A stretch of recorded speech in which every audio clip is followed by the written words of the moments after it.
Bonjour et bienvenue sur un nouvel épisode de mon podcast créatif. Moi c'est Audrey et ceci est un podcast principalement tricot. Merci beaucoup de me rejoindre pour ce nouvel épisode. Je filme un petit peu plus tôt que d'habitude dans le mois parce qu'en fait si j'attends la semaine prochaine, après je vais être complètement décalée et puis on va avoir un grand trou sans épisode en français. Donc c'est pour ça que je filme un peu plus tôt. Juste à la fin du mois au lieu du début du mois prochain. J'ai aussi plein de trucs à vous montrer, donc comme ça, peut-être que j'arriverai à faire un épisode qui ne dure pas 150 ans. Et de toute façon, je n'ai pas beaucoup de temps pour filmer, donc voilà. J'ai beaucoup de tricot, quelques projets finis, un nouveau patron qui est publié sur Ravelry. Et j'ai aussi des jolies laines à vous montrer à la fin. Vous trouvez tous les temps des différentes sections du podcast dans la description. Donc si vous voulez sauter un passage, si vous vous en fichez de mes patrons, tout ça, vous pouvez choisir ce que vous regardez. Et il y a aussi tous les liens de ce dont je parle, ainsi que les liens vers mes réseaux sociaux, etc. Désolée, c'était une intro un petit peu expéditive, mais je pense que j'ai tout dit. Et du coup, on peut commencer par la partie tricot.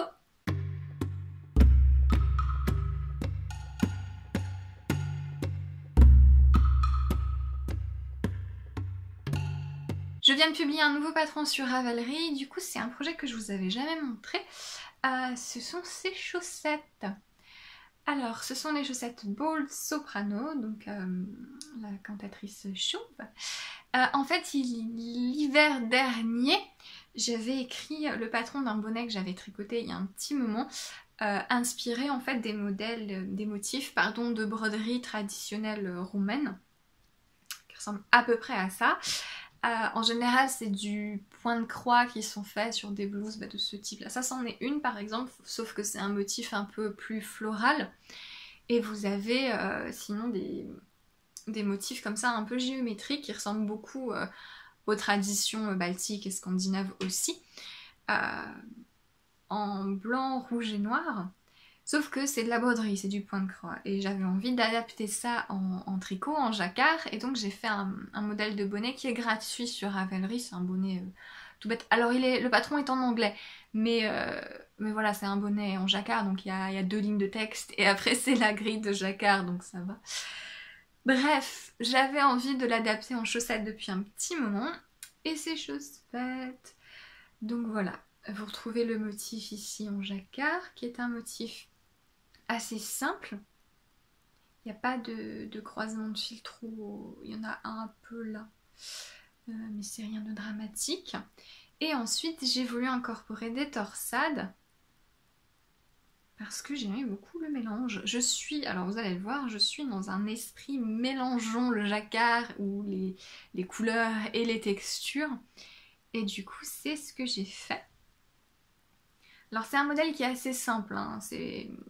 Voilà, comme je vous dis, si vous débutez en jacquard, c'est pas mal parce qu'il n'y a que ça. Une de mes testeuses, c'était son premier jacquard et il est impeccable. Je suis impressionnée de la qualité de son jacquard. Il est vraiment, la tension a l'air parfaite, il est très très joli. Donc c'est assez facile. Et ensuite, après, vous avez les torsades qui sont faciles à mémoriser. C'est un motif qui prend peu de rang. Et du coup ça rythme bien le tricot parce que vous avez quelques répétitions à faire et ça va très vite. Le patron a 2 options de talons comme d'habitude, talons renforcés à gousset ou talons à rang raccourci à l'allemande. Le patron est disponible en français. Et ce que je voulais vous dire, c'est qu'il y a un code promo pour la publication du patron. Donc c'est le code Soprano qui donne moins 20% sur le prix du patron. Ça marche jusqu'à dimanche. Voilà, donc tous les détails sont dans la description, le lien, etc. Voilà, les chaussettes. J'en suis vraiment très contente, elles sont super jolies. J'aime vraiment l'association torsade et jacquard. Je pense que je vais faire beaucoup de choses dans cet esprit-là. Enfin, j'ai déjà des projets qui travaillent sur lesquels il faut que j'avance. Dans le même esprit. Et voilà pourquoi ça s'appelle Bold Soprano. Parce que la cantatrice chauve, donc c'est la pièce d'Eugène Ionesco, qui est roumain, en fait, qui est franco-roumain. Et du coup, je trouvais ça assez marrant que moi, française, je prenne les motifs roumains et voilà. Les blagues de littéraire, hein, voilà. Bref, je trouvais que c'était assez marrant comme nom de patron et du coup, je l'ai gardé pour les chaussettes aussi. Et donc, c'est sur Ravelry et alors évidemment, moi j'ai gardé les couleurs traditionnelles roumaines, donc ça fait un peu Noël, je vous l'accorde. Mais en fait, et je suis très contente parce que mes testeuses ont choisi des couleurs très différentes. Notamment quelqu'un qui a pris un bleu, vert, teal, un peu très très joli. Et du coup ça fait des chaussettes plus printanières et donc pas forcément un patron de Noël, je vous jure. Même si c'est vrai que c'est peut-être pas très judicieux de sortir ça maintenant, je vous l'accorde. Mais voilà, j'ai très envie de publier ça parce que je les aime beaucoup. Donc voilà. Si ça vous plaît, le lien est dans la description. Ça, c'est fait. On passe aux autres projets finis. J'en ai deux. Oui, deux. Et le premier, c'est mon châle Green Gables. Tada! Ouais, j'ai fini ce châle circulaire en dentelle. Donc, je vous avais montré juste le début la dernière fois. Et il est fini, il est bloqué, il est magnifique. Je suis vraiment hyper fan du patron. Donc c'est le Green Gables châle par Annelise Maygard. Et voilà, tricoté en drops lace, qui fonctionne vraiment super bien pour ce genre de dentelle, évidemment. Et j'en suis très très contente. Alors donc à la fin on a presque 900 mailles et le rabat est un peu particulier. En fait c'est un genre die-cord avec des jetés. Donc ça fait des petits espèces de petites boucles. C'est un peu long à faire mais c'est assez intéressant et je trouve que ça finit bien le châle. Donc pas mal de gens ont dit c'est très joli mais qu'est-ce que c'est alors pour le porter, si vous voulez le porter, parce que c'est assez importable, je vous l'accorde, en fait on plie en deux et du coup ça fait un châle en demi-cercle, comme ça. Voilà, après vous pouvez aussi le porter sur vos épaules, si vous voulez, mais de façon un peu plus moderne comme ça marche très bien aussi. Il me semble que la dernière fois je vous avais dit que ma tension était un peu plus serrée que ce qu'on trouve d'habitude pour de la dentelle. Et du coup ça fait que le châle est peut-être un peu plus petit que ce qu'il est censé être. Je pense que j'ai environ 120 cm de diamètre. Ça reste correct. Mais voilà, et ça s'est bien ouvert au blocage et c'est vraiment... J'essaie de vous montrer un peu sans trop gigoter les motifs, parce que sinon on ne voit rien ici vidéo. Voilà. Je ne suis pas douée en blocage, hein, on est... Voilà. À chaque fois que je le dis sur Instagram, les gens étaient là, non mais tu vas y arriver, mais c'est bien. Mais oui je sais, mais c'est juste que j'ai la flemme. Je n'aime pas bloquer. C'est long, c'est fastidieux, ça m'intéresse pas. J'ai pas envie d'investir dans les outils parce que je n'aime pas ça, donc du coup je n'ai pas les outils et du coup je fais encore pire que voilà. Et du coup bah forcément quand on veut bien faire, surtout pour un châle comme ça, le mieux c'est soit un câble de blocage souple, qu'on puisse faire les courbes, soit de passer un fil dedans. Non. J'ai pas envie de passer un fil sur 900 mailles, vraiment. Je n'avais pas envie. J'ai eu pas mal de chance puisque le châsse est bien positionné tout seul, c'est-à-dire que la drop slice a de la soie dedans, et la soie quand on la bloque, bah, ça s'étend et ça fige bien, donc c'est assez facile à bloquer ce genre de laine. Du coup au niveau de la forme j'ai bien un rond, donc c'est un cercle, pas un rond. Donc c'est bien, mais après c'est vrai que c'est sûr que c'est la bordure qui a cet effet un peu... J'ai juste mis des épingles hein, pour le tenir écarté et ça fait un effet un peu dévoré. C'est un choix artistique. Comme ça, quand on regarde, il est tellement fluide et délicat que vraiment je pense pas que ce soit... On dirait que c'est fait exprès. Alors votre œil averti verra bien que c'est moche, mais ça me dérange pas trop et je trouve que ça va. Je trouve que c'est quand même correct comme aspect général. Mais oui, c'est vrai que mon niveau blocage, c'est vraiment, c'est ni mon fort ni quelque chose que j'aime faire, donc j'ai un peu tendance à vite expédier la chose et à pas être méticuleuse du tout. Donc ça donne ça. En tout cas, je suis très contente du projet, il est vraiment très très joli, je l'aime beaucoup. Et donc c'est un cadeau, c'est un cadeau que je vais offrir à quelqu'un qui se marie. Voilà. Parce que c'est pas du tout mon style. Je trouve ça très joli, j'ai adoré le tricoter, c'est vraiment hyper intéressant à faire comme projet, mais c'est pas quelque chose que je porterai.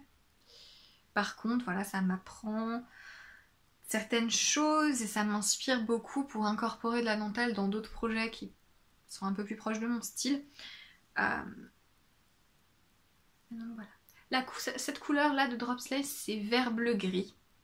Non, pas vert bleu gris, vert gris clair, je dis n'importe quoi. Voilà. On voit vraiment bien les motifs de feuilles. Ça c'est fait. Ça m'a pas pris si longtemps que ça en fait pour le faire, hein. Ça m'a pris un petit mois, un peu plus d'un mois. Donc, je suis contente, il faut que je trouve un moyen de plier ça bien et de l'emballer joliment pour l'offrir et voilà. Mon deuxième projet fini, c'est le pull que je testais pour Sari Nordlund, c'est le pull Varma et c'est... Et donc c'est ce pull en 3 couleurs, donc il y a une version couleur unie aussi dans le patron et je suis très contente. C'est un pull qui se tricote à plat en plusieurs parties.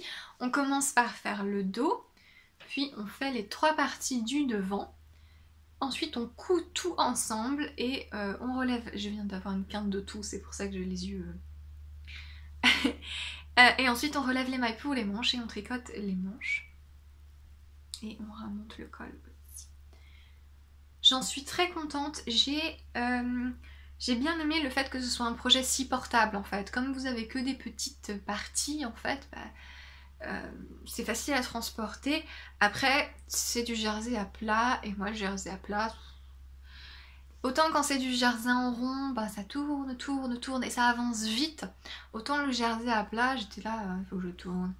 Puis une minute après, il faut que je tourne, et beaucoup de mailles en verre évidemment.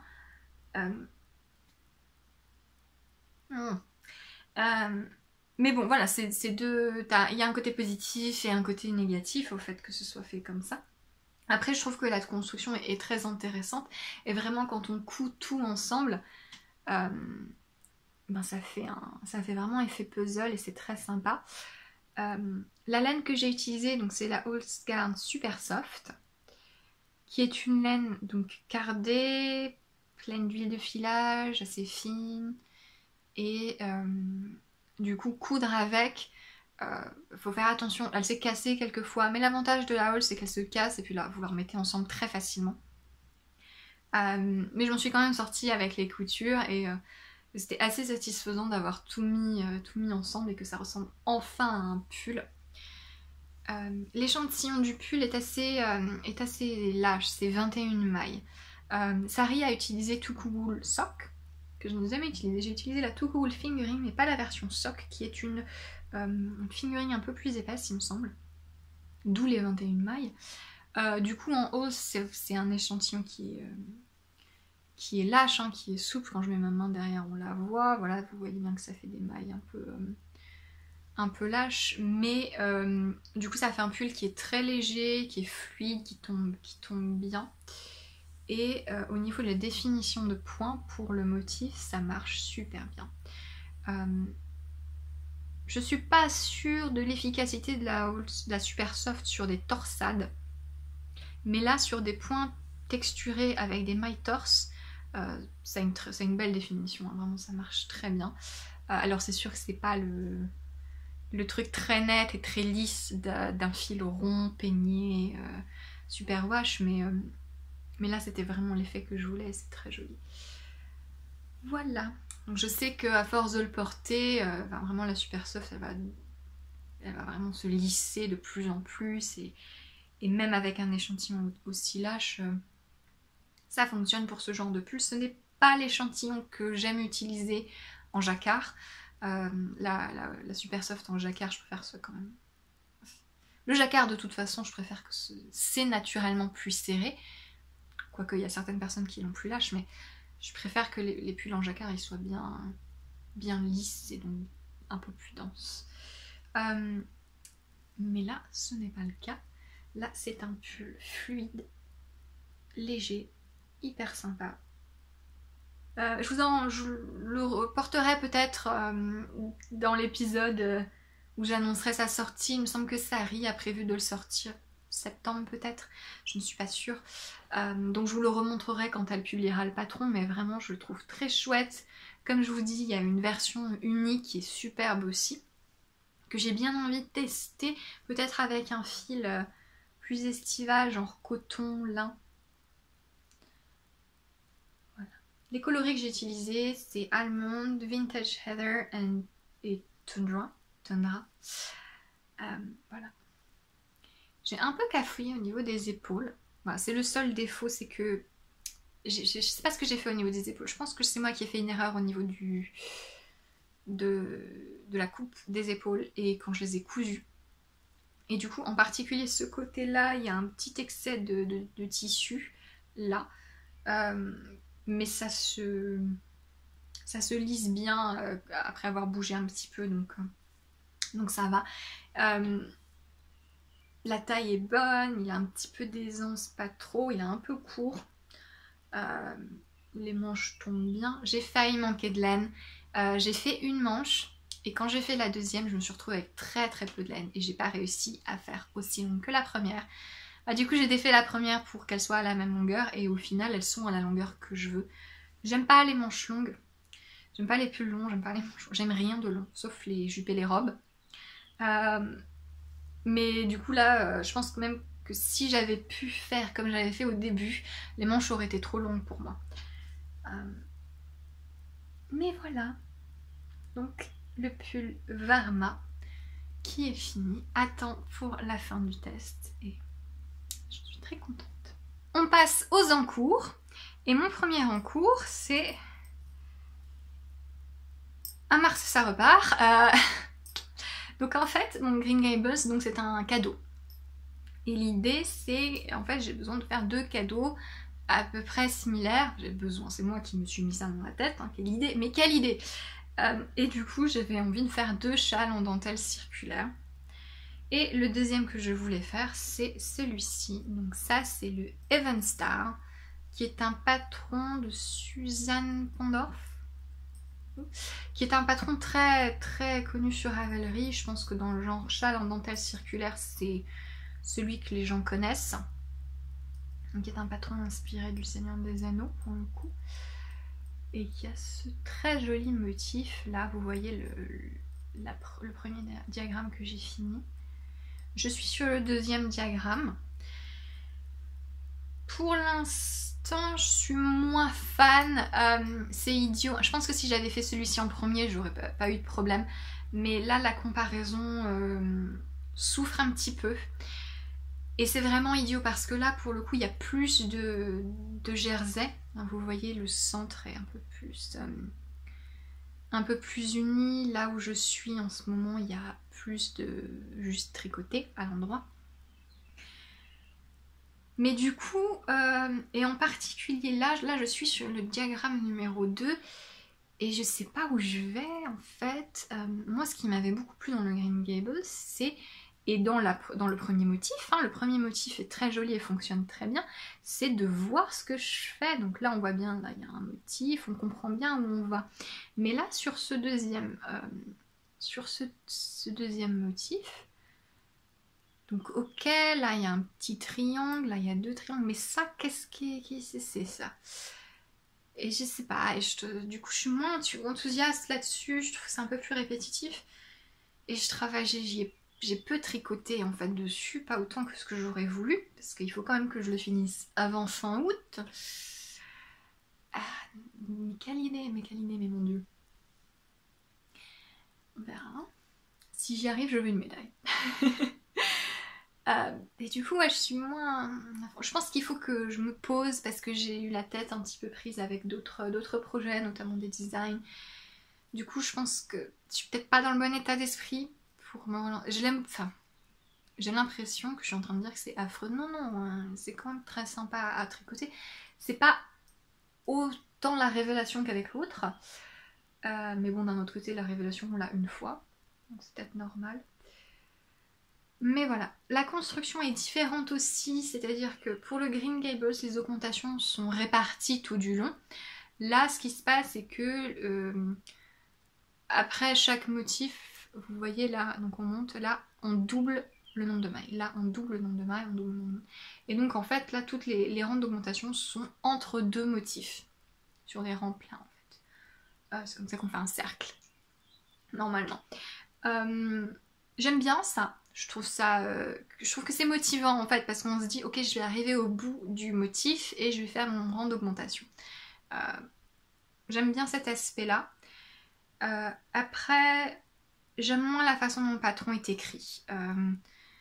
Il y a plusieurs petites choses qui me dérangent, c'est que en particulier le fait que des fois la créatrice donne des indications où il y a une phrase qui serait pertinent que pour quelqu'un qui ne saurait pas tricoter en rond. Et enfin, je pense que quelqu'un qui fait ça sait quand même tricoter en rond, ou alors c'est quelqu'un de très motivé et qui n'aura pas peur d'aller chercher. Du coup, c'est un peu étrange à suivre comme indication. Dans le même esprit, il y a le moment où on bouge les marqueurs. Donc, parfois, le début et la fin d'une répétition se déplacent pour s'accommoder d'un point qui a besoin de plusieurs mailles de chaque côté. Je sais pas, moi j'aime bien, et c'est ce que j'essaie de faire quand j'écris mes propres patrons, j'aime bien dire qu'on fait et ensuite expliquer comment. Et là, c'est qu'elle dit juste comment en fait. Donc par exemple, elle va dire tricoter jusqu'à la dernière maille, glisser la maille, enlever le marqueur, reglisser la maille de l'autre côté, replacer le marqueur.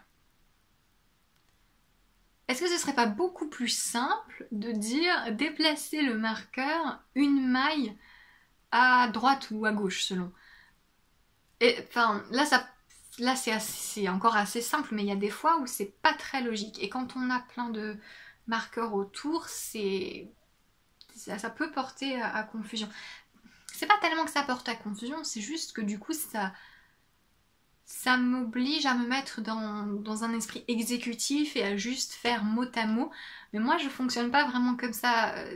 J'ai besoin de comprendre ce que je fais plutôt que de suivre les indications à la lettre, parce que si je ne comprends pas le concept de ce que je suis en train de faire, c'est là que je commence à me poser des questions et à m'embrouiller et à mal lire, et c'est comme ça que je risque en fait de faire des erreurs. Bon, c'est une façon de penser, chacun fonctionne bien de façon différente, mais pour le coup j'aimais beaucoup la façon dont le Charles Green Gables était écrit pour ça, parce qu'il correspondait vraiment bien à mon esprit. Là c'est différent, c'est peut-être plus simple du coup pour des débutants, donc ça peut être un très bon point, mais j'aimerais bien qu'il y ait les deux options en fait. Et du coup ça me fait penser à la façon dont on écrit un patron et au type d'informations qu'on donne. Ouais, donc je parlais un petit peu de ça et de la façon dont moi j'aborde l'écriture de mes patrons. Parfois j'ai peur qu'un type de tricoteur se sente exclu et parce que je ne tends pas tellement, je ne vous tiens pas tellement la main. Je donne pas mal de détails, je pense, dans mes patrons, le plus d'explications possible. Mais en fait, la différence, je pense, c'est que j'essaie d'ouvrir des portes et donner les différentes possibilités. J'aime bien, quand j'écris un design, bien mettre en évidence les zones où vous êtes libre, en fait, d'adapter et de faire comme vous voulez. C'est un petit peu ce dont je parlais aussi dans mon dernier épisode, c'est je pense qu'on peut tout à fait suivre un patron tout en qui vous donne des clés en fait pour l'adapter et le modifier si vous le souhaitez. Et c'est pour ça que j'essaie d'inscrire le plus de détails possible, les mesures, les variations possibles. Voilà, en fait, c'est en tout cas ce que j'essaie de faire et ce vers quoi je tends. Vous verrez, surtout avec le pull Tolosa et en particulier sur l'échantillon, ça veut dire, elle me gonfle celle-là avec son échantillon. Non mais en fait, je pense que l'échantillon et la tension, c'est un sujet qui est assez représentatif quand on parle de cette idée de laisser le tricoteur s'approprier les choses, parce que c'est un point qui est technique, qui est pas compliqué, mais il faut bien comprendre, et il y a beaucoup de gens qui comprennent mal, en fait. Mon patron sera catégorisé en fingering. J'ai utilisé de la fingering. Mais, à la limite, moi, le poids de la laine et le numéro d'aiguille recommandé, c'est quelque chose qui serait complètement à ignorer dans les patrons, voire à ne pas préciser. Si je pouvais décemment ne pas inclure ça dans mes designs et pas me faire huer parce que les gens pensent que ce sont des informations absolument vitales, je le ferais. J'en ai déjà parlé en fait. Ce que vous devez regarder, c'est l'échantillon et c'est à vous de déterminer quel type de laine vous avez envie pour ce modèle et pour cet échantillon et en découle le numéro d'aiguille dont vous avez besoin en fonction de votre méthode de tricot. J'ai pas envie de vous bloquer en fait, de décider à votre place. Et moi, la fingering, pour un échantillon de 22 mailles, bah, j'aime bien pour ce modèle-là, et il se trouvait que j'avais la bonne laine avec laquelle ça fonctionnait. Je vous conseille de regarder le podcast d'Anna, de l'Anna et Tricot, qui teste pour moi ce pull. Et c'est exactement ça. Elle, par exemple, elle aime pas du tout les échantillons trop larges, trop souples. Et en plus, elle avait d'abord essayé avec du coton, et ça lui plaisait pas du tout. Et ça, c'était ridicule. Et donc maintenant, elle teste. Il y a une autre testeuse aussi, elle fait en sport déca un peu. Et c'est beaucoup mieux, c'est très joli ce qu'elle fait. Et moi, je l'ai dit, Anna, c'était hors de question que tu fasses un truc qui te plaise pas, c'est ridicule. Et j'ai envie de bien mettre en évidence dans le patron et sur la page Ravelry, bah oui, il y a marqué fingering, mais vous faites ce que vous voulez, en fait.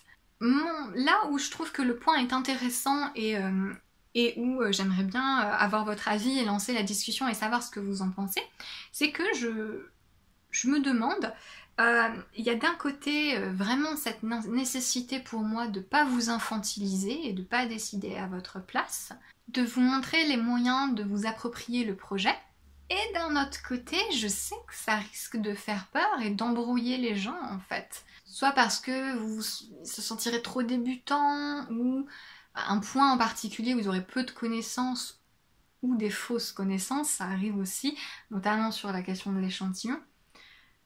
Voilà, est-ce que vous préférez qu'un patron vous dise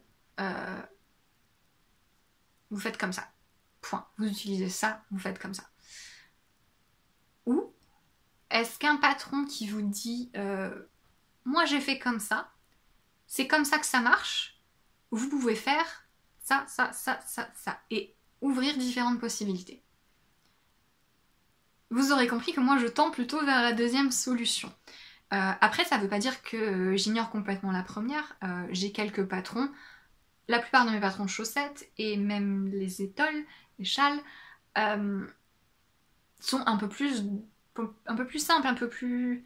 C'est pas forcément que c'est simple, c'est juste que c'est un peu plus directionnel, c'est-à-dire que étant donné que c'est plus facile d'adapter peut-être sur une étole, bah, je considère que je vous donne le modèle tel que je l'ai fait.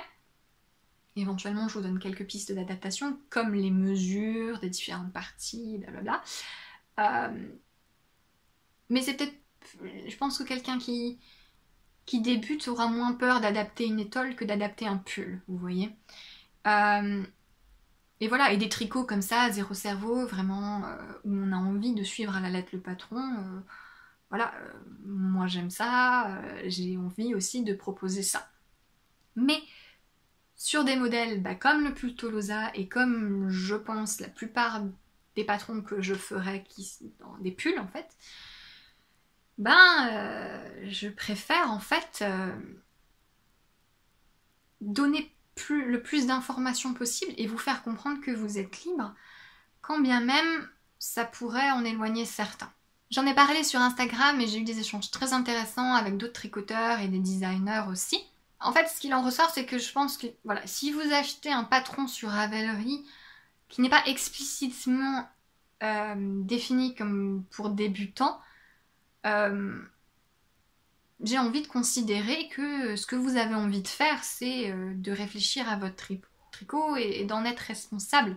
Ça veut pas dire que le patron ne doit pas être absolument limpide et accessible pour les débutants et que le designer ne va pas vous aider.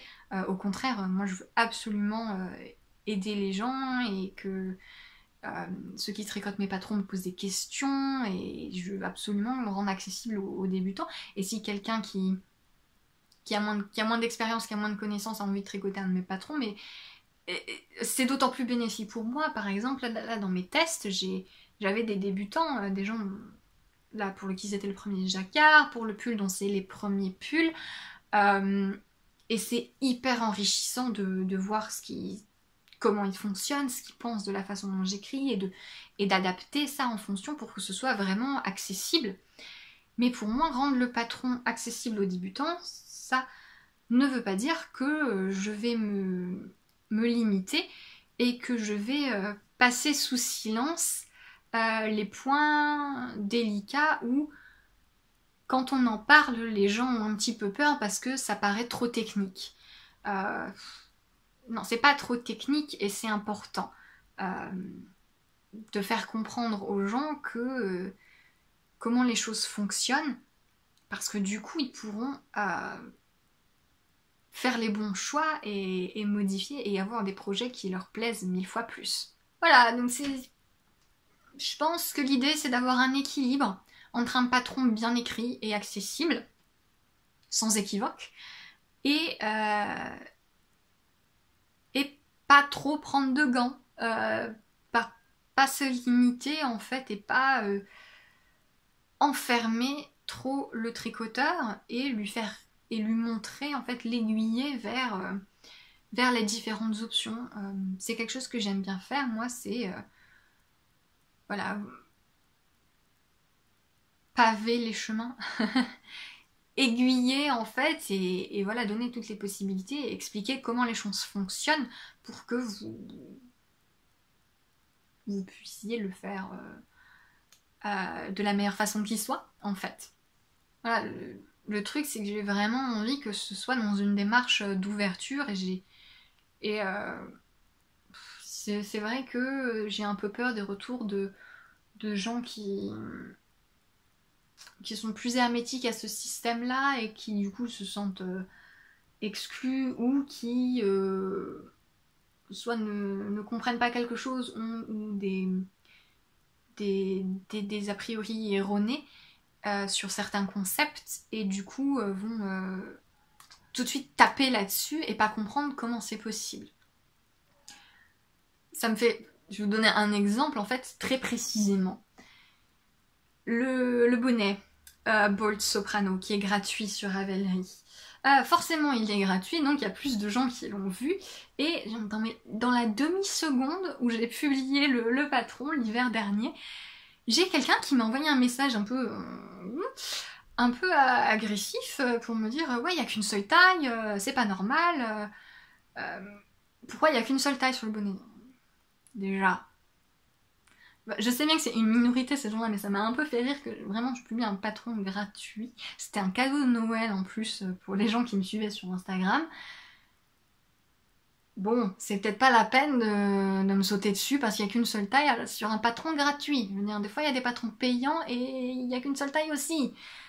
Euh, et en plus, là en fait ce qui s'est passé c'est que sur le patron, j'explique que... alors moi j'ai utilisé cet échantillon là, ça m'a donné ce résultat là, mais si vous voulez vous utilisez une laine, un autre poids de laine pour tel échantillon et vous calculez et ça va vous donner une autre taille. Et elle m'avait répondu très agacée, mais c'est n'importe quoi, si j'ai d'autres échantillons, ça va me donner une autre taille. C'est exactement ce que j'ai dit. Oui. Voilà, c'est pour que vous voyez un peu le genre de réaction que je ne veux pas avoir. Et je sais que je m'y expose en ayant cette démarche de vous donner des instructions qui sont parfaitement... il est parfaitement possible de suivre à la lettre, mais aussi de vous dire, si vous voulez faire autrement, vous pouvez, et c'est comme ça que ça marche. Voilà, donc dites-moi ce que vous pensez sur ça, c'est intéressant je trouve comme sujet, parce qu'il y a plein de façons de tricoter différentes, et il y a des designers qui ont plein de façons de faire différentes, et moi-même, enfin, j'ai des envies différentes selon les patrons que je crée. Donc voilà, je trouve que c'est un sujet intéressant, et pour en revenir à Even Star, voilà, si... Bon, du coup, je tricote moins dessus, moins vite, et il va falloir que je me bouge un petit peu si je veux le finir à temps. J'utilise toujours la Drops Lace, hein, et cette fois-ci c'est le coloris bleu roi, qui est vraiment très joli. J'ai une autre quantité de ça parce que j'ai envie de me faire une étole de Lucy Egg, je crois, Morvac. Enfin, c'est une étole avec des torsades celtiques au milieu qui est très jolie. Et je vais les faire dans cette couleur-là. Mais du coup j'en ai plein, j'en ai beaucoup trop, et du coup je l'utilise aussi pour ce châle. Voilà, donc j'espère avancer un peu plus efficacement dessus, et vite voir qu'est-ce que c'est que cette histoire là, parce que là vraiment ça m'embête de faire 15 mailles en droit et pas savoir pourquoi et à quoi ça va ressembler.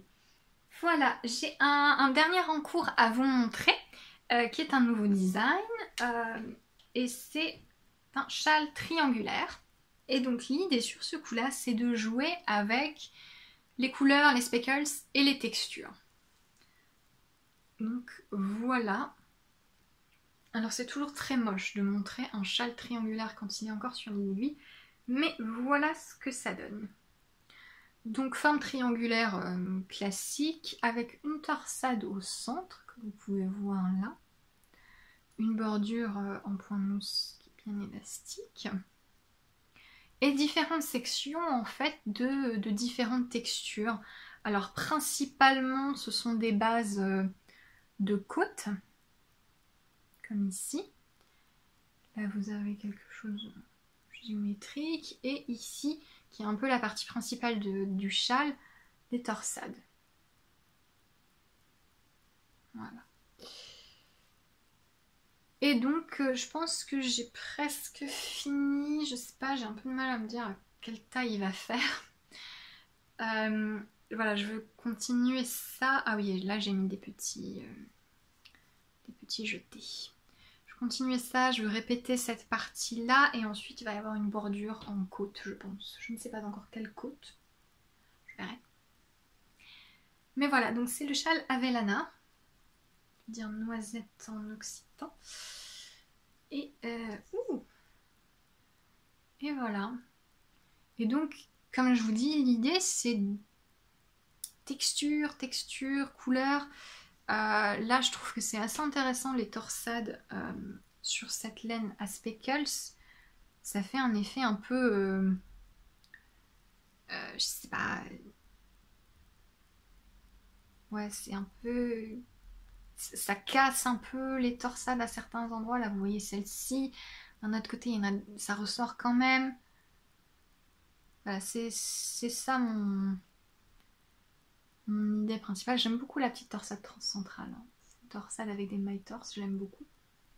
Et aussi en particulier ce que je fais, c'est qu'à certains endroits, dans les transitions de couleurs, oui parce que du coup c'est la fête au fil à rentrer, hein. Voilà. Certaines transitions de couleurs où ce que je fais, c'est que je fais un renvers au début pour en fait vous montrer l'envers du changement de couleur, parce que je trouve que j'aime bien l'effet que ça donne en fait. Donc vous l'avez là, et là ça fait un effet un peu marbré parce que les deux laines sont à speckles. Là c'est un peu plus franc parce qu'une des deux laines est unie, et quand on regarde de loin, ça ajoute une petite rayure. Je trouve ça intéressant, je trouve ça rigolo, je trouve ça... Voilà, ça donne un truc un peu plus texturé. Et voilà. Et alors, moi j'utilise 3 couleurs. L'idée c'est qu'il y ait un écheveau entier ou presque entier, mais que soit une, soit les deux autres. Je pense que ce sera les deux autres, vu comment c'est parti. Vous puissiez les faire avec des restes ou avec des demi-écheveaux, machin. Aussi, je pense que ce serait très joli, uni, dans une seule couleur, une seule teinte, peut-être une laine un peu avec quelques tonalités. Je pense que ce sera vraiment très sympa. Et j'aimerais bien, quand je vais appeler au test, que quelqu'un le fasse en une seule couleur. Moi, les couleurs que j'utilise... Il est où le bout? Il est là. Ça, c'est Speckled Hen par The Knit Away. Donc il y a une teinturière anglo-saxonne, donc c'est un peu ma couleur principale, qui est ce crème avec des speckles rouille et gris, charbon. Ma deuxième couleur qui est le varié cuivré brun, c'est Dirty Chai de Wool & Boon, qui est une de mes teinturières préférées, mais qui est américaine. Du coup c'est assez compliqué d'avoir ces laines maintenant, mais elle fait vraiment un travail de mélange de tons qui est vraiment superbe, parce que je trouve que cette couleur, j'avais 2 écheveaux, j'ai fait plusieurs chaussettes et vraiment je trouve très joli. Et le gris, c'est juste un gris Cascade Heritage qui en charcoal, qui est une laine à chaussettes. Je la déteste pour les laines à chaussettes, pour les chaussettes. J'avais un écheveau bleu pétrole avec lequel j'ai tricoté des chaussettes en dentelle. C'est simple, je les ai bloquées, des bouloches. Mais un truc improbable, je n'ai jamais vu ça. Ça me dérange pas les bouloches, c'est normal, surtout sur du mérino, voilà, c'est doux, ça bouloche. Mais là, il y a quand même du nylon dedans. C'est super wash. Et vraiment, on voyait plus le motif du tout. Et je vous dis, après les avoir bloqués, donc c'est même pas une question de les avoir portés. Donc je trouve que c'est une très mauvaise laine à chaussettes. En revanche, pour les châles, moins de frottement, je pense que ça va passer. Voilà. Tout ça pour dire que des fois, même quand il y a du nylon et même quand c'est super wash, ça marche pas. Voilà, là le Dirty Chai, c'est que du mérino, c'est 100% mérino. J'ai fait des chaussettes avec, pas une bouloche. Cascade, laine commerciale à chaussettes, c'est raté. Hein. En tout cas, j'aime beaucoup le mélange des 3 couleurs. Ça fait vraiment quelque... J'aime bien parce que c'est un peu... C'est bizarre, c'est texturé, mais d'un autre côté, je pense qu'une fois que ce sera fini et bloqué, ça va avoir un côté très automnal et du coup assez portable. J'espère. Voilà. Voilà mon châle. Je pense qu'il sortira en septembre ou quelque chose comme ça. Si vous voulez tester pour moi, suivez-moi sur Instagram puisque c'est là que je fais les appels au test. Voilà. Et c'est tout pour le tricot. Je pense que je vous ai montré tout ce sur quoi j'ai travaillé. Et pour finir, j'ai quelques jolies laines à vous montrer.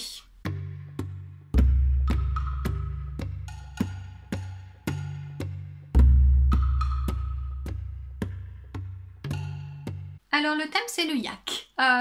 J'ai jamais essayé encore le yak. C'est une fibre qui m'intéressait beaucoup parce que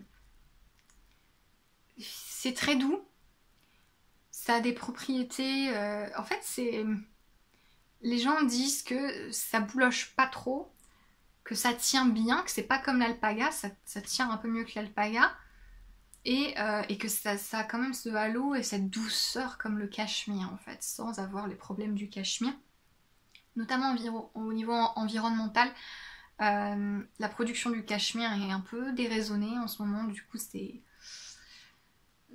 voilà, c'est pas terrible en Inde et tout ça, et le yak est une alternative intéressante je trouve, et moi vous savez que j'ai envie de tester tous les différents types de fibres, et donc j'avais vraiment envie de tester du yak,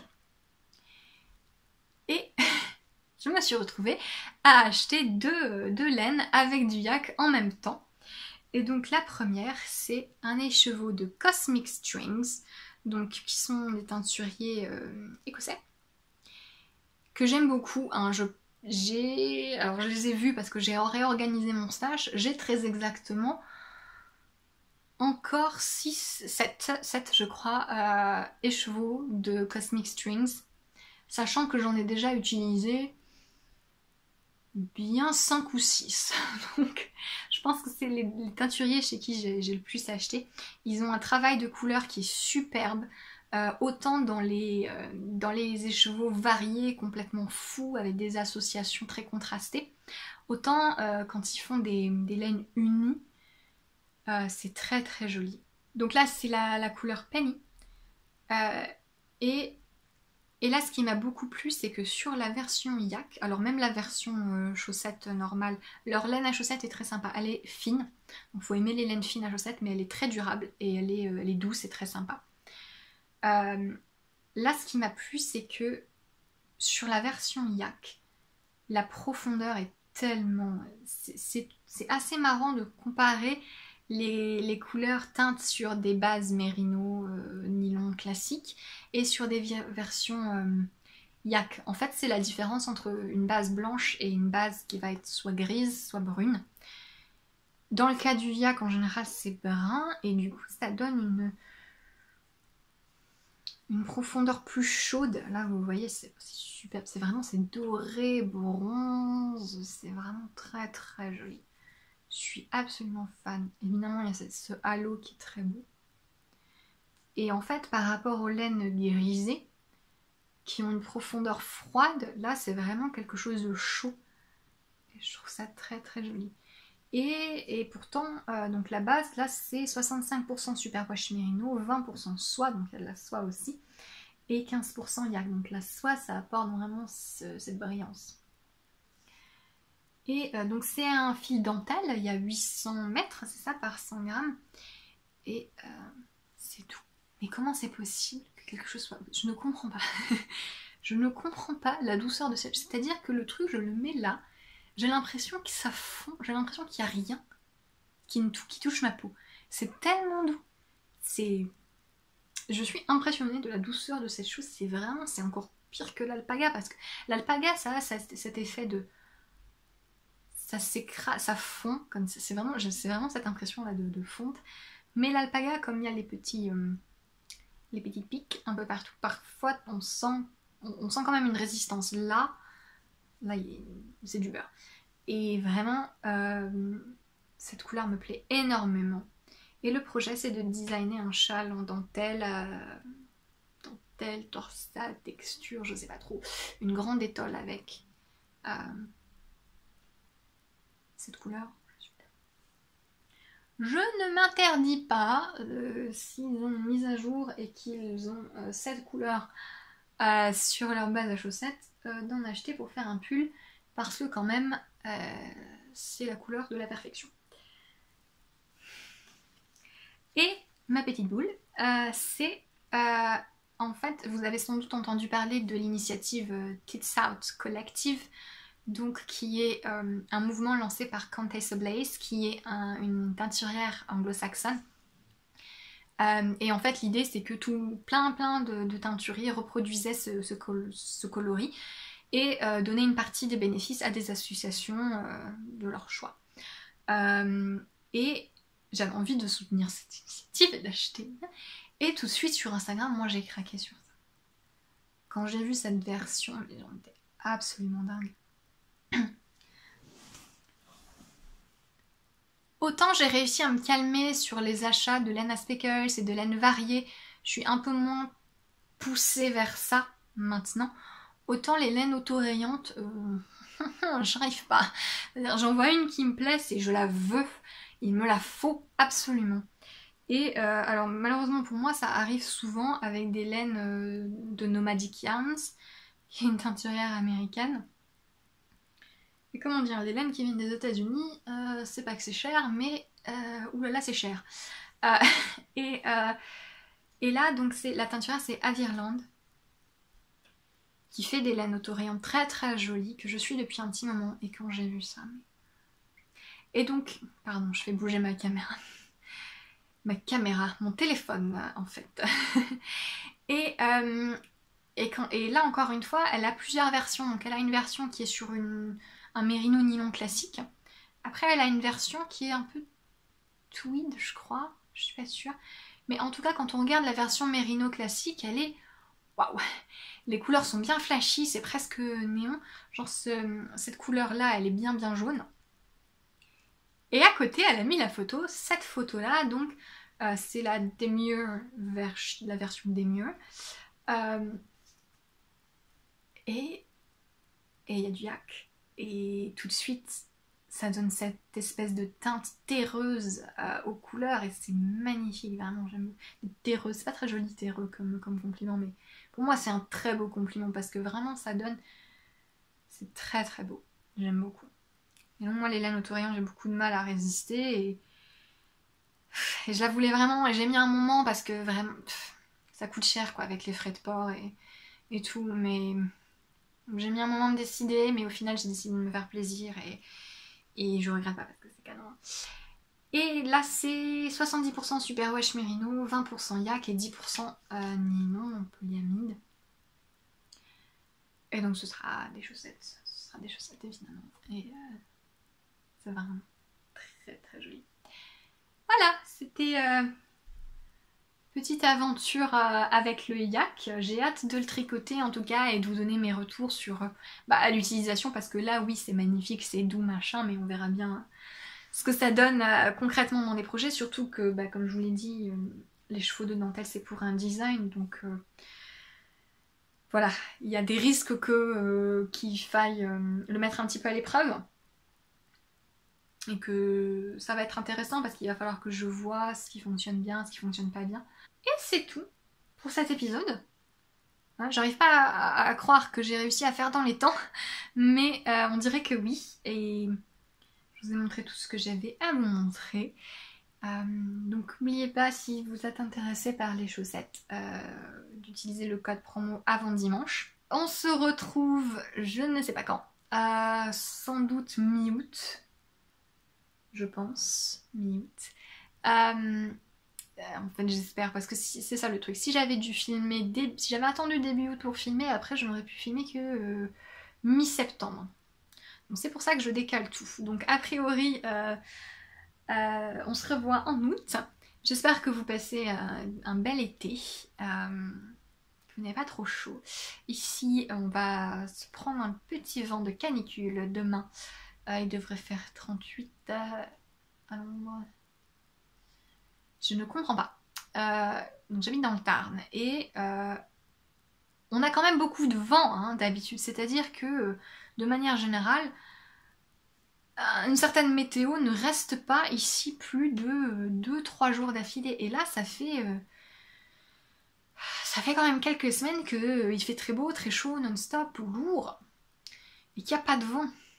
Mais où est le vent? Qui nous l'a pris? C'est assez reposant en fait. Mais c'est vrai que c'est fatigant le vent, mais du coup là il est pas là et on est perturbé. On se sent plein tout le temps quand il est là, mais quand il est pas là, on comprend pas ce qui se passe. Voilà, donc après ce petit aparté météo, je vous souhaite un très beau mois, fin mois de juillet, début mois d'août, et un bon tricot. Voilà, et je vous dis à la prochaine. Salut!